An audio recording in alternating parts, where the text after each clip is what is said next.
مردم در حالت ترس و هم از قرقیزستان زندگی دارن. تو میروی کریم، تو میروی پیش خواجه خارجی نمیایی. تو پدرلعنت یک هفته شده است که تو در سراغ این مرد و انشالله که این قدرتت میروه، انشالله که تو شرمنده‌وار میروی از قدرت، انشالله آن روزی میرسد که تو لعنتی میروی از قدرت. این روزها دور نیست. این روزها را، این خیانت‌های تو را هر جوان مرد شنیده ایستاده است، دیده ایستاده است که تو چگونه خائن هستی.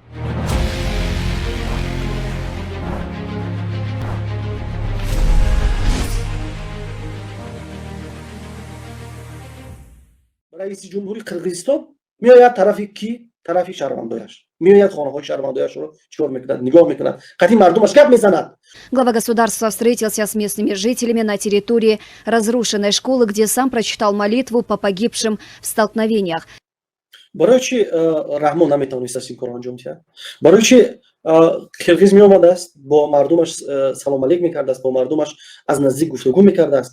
تمام چیزامو سوخته برفت، سر تنامون نیست.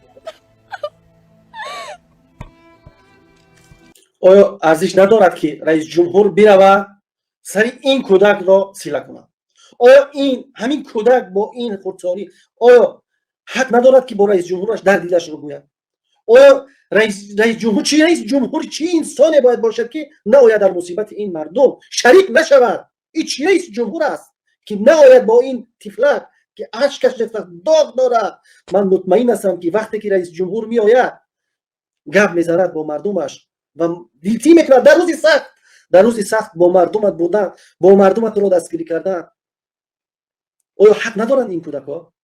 البته حق دارن. اما این ابله بیشرف بیناموس میرود پیش خواجگان خارجیش. 10 سال 15 سال باز موهای ازام میپیه، سنگارم میکنم، خانه درام سوخت. همه تا من یگانجا رفته شیشتم میترسم. پیشت خانم قرقیز حاضر اسکراش آمده همون جند شیشته است. چی بد است که انسانها در حالت ترس زندگی میکنند. چی بد است که انسانها را رحمان نمیتواند شرمنده‌اش را حمایت کند که بیاید. ما همین قدر افسر و عسکر داریم. به خدا قسم همون بچه سنگک سفر فقط همون لنگری در اونجا روی کنید، مطمئن باشه که یک نفر انا همین رو اشکش رو ریزانده نمیماند. در پشت این مردم رو اجازه دید مردم خودش پیشوا تو بیرو، تو پیشوا پدر لعنت قضیه علامو مواد مخدرات بیرو، قضیه علامو داماد زایرت که پدر لعنت شب روز نارکوتیک میفروشد و نارکوتیک میبرد و از طریق قرقیزستان این قدر متهم هستید، میلیون ها دلار درآمد میکنید و چی میکنید؟ بیرم مردم رو اشکش رو ببین.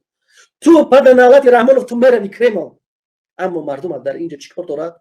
اشک میریزاند. مردم در حالت ترس و هم از قرقیزستان زندگی دارد. تو میروی کریم، تو میروی پیش خواجه خارجی نمیایی. تو پدر لعنت یک هفته شده است که تو در سراغ این مردم نیستی، تو در سراغ حفظ قدرتت هستی و انشالله که این قدرتت میروه، انشالله که تو شرمنده‌وار میروی از قدرت، انشالله آن روزی میرسد که تو لعنتی میروی از قدرت. این روزها دور نیست. این روزها را، این خیانت‌های تو را هر جوان مرد شنیده ایستاده است، دیده ایستاده است که تو چگونه خائن هستی، دیده ایستاده است که تو بی‌شرف، تو بی‌انصاف، تو بی‌ناموس چقدر هستی، خائن هستی. این را مردم دیده ایستاده است.